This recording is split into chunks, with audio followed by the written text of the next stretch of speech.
In this video, we will learn how to add Excel file in PowerPoint. So let's start. This is my PowerPoint, and here I show you the Excel file, the sales data November. I just double click on it and I show you here the data of Excel file. You can see the small table is available here with the sales data of November. So I just close this Excel file and open my PowerPoint.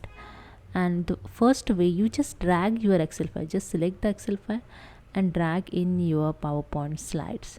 Just drag with mouse and you can see the Excel file is added.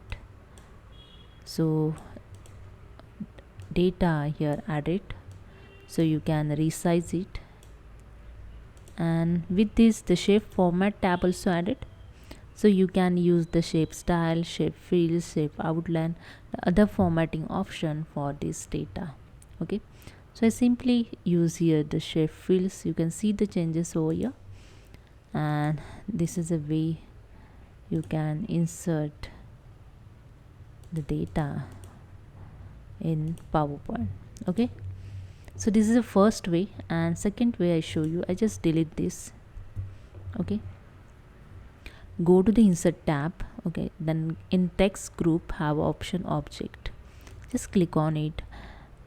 Insert object dialog box is open. Okay, then click on the create from file and the browse your file. So I go to the desktop and I browse the Excel sheet and click on OK.